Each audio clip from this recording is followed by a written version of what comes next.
Hey, what's going on, y'all? It's me coming at you again with another vid. This is the post-fight review of Malik King Scott versus Tony the Tiger Thompson.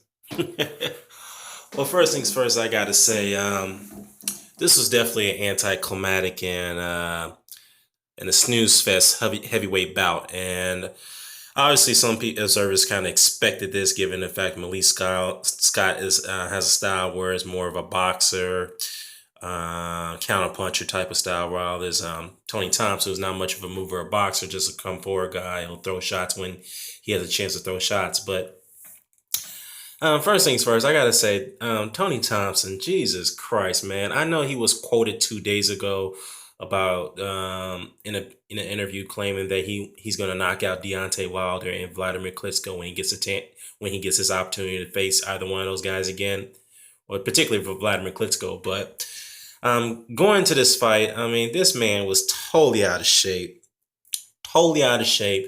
Made weight well over 275.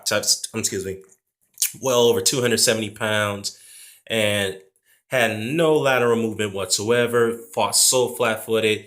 He came forward when he, didn't do anything at all, man. It just seems like he just came in there to collect a check. He didn't even make no effort to win this fight. Except for there was one moment in the fight. Well, I'll get to that moment in a minute. But first, I got to give Malik Scott some props. Even though this was a very anticlimactic and a snooze fest of a fight, he did create his distance. He threw shots, put some punches together, landed him at wills, particularly his right hand, because it seems like Thompson had no answers to nullify that right hand coming in from Scott. But given the fact that Scott was landing at will, he landed his shots. He landed shots with so much authority to the point that they had no effect at all on Thompson. So it goes to show that Malik Scott's punch power at heavyweight is I say lethargic. It's just so not there, given the fact he does have 13 knockouts out of almost 40 bouts. So yeah, besides that, the punch is not having an effect on Thompson. Again, I just have to say Thompson just didn't do anything. He had no effort at all trying to win this fight. He fought so flat-footed. But there is one thing that I will give him credit when credit is due. He was able to cut off the ring and trap Scott in the corner when he had a chance, and multiple times in the fight. But when he trapped him, he just threw his punches with no snap at all. It just seems like he was just slapping his punches. He was just throwing them awkwardly. It looks so lethargic. It just looks so awkward watching Thompson fight the way he fought tonight. I mean, Jesus Christ. And he looked painfully slow as well. But there's another note that I want to add into this fight too. I think after the end of the third round, when both fighters were in their corners, it appeared to me, and one of the commentators picked this up too. And I think it was Austin Trout.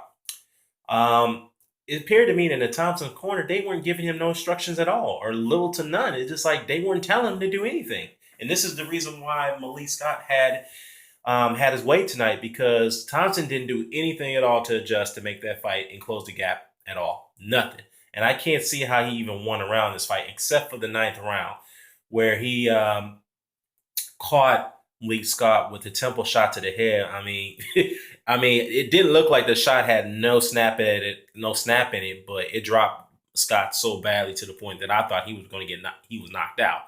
But he did recover. He did survive that ninth round, and then got on his bicycle in the 10th round. They want to take no chances with Thompson, given the fact that he got caught with that right, and ran his way with the fight and won. And I know the two scorecards that really got me was 96-93, and I think the other one was 95-93 or something like that. I don't know. But to me, those scorecards, I don't see how those scorecards can be closer than what it seems, because it seems to me that Scott won this fight clearly 9 rounds to 1. I just couldn't see how Thompson had won around this fight. Can't see it at all. And another point I wanted to add is that Deontay Wilder was also the guest commentator for this fight as well on PBC tonight with Thompson and Scott. I know the commentators where they were giving Deontay a lot of praise for his victory over Yohan Duhapis, whatnot. And they asked him, well, what do you, who do you, who, you know, they asked him a couple questions about, you know, a lot of questions referring to Scott and Thompson, saying, would you like to get in the ring with one of them and whatnot? If they were one of the winners, who would you like to fight? And Deontay said, I don't mind fighting them. And it seemed to me that they were very, very dismissive. They didn't want to mention Povetkin at all. The commentators, they did not even want to mention that man's name. But however, when they did ask, one of the commentators did ask Deontay a question, who would you like to fight? He said, my mandatory, you know, Alexander Povetkin, but, you know, he does have a fight in November, and I would like to fight in January. So, well, we'll see how it goes. It seemed to me that Wilder was just lukewarm about answering that question, and it appears to me, given his undertone in his voice, that he has no interest in fighting Povetkin. I mean, I have been wrong before, but given the fact that they were being very dismissive, not saying dismissive, they didn't mention him at all hardly during the commentary with Wilder. It just goes to show that Wilder has no interest in fighting this man. Just my opinion, but I've been proven wrong before. So, yeah, let me know what you think.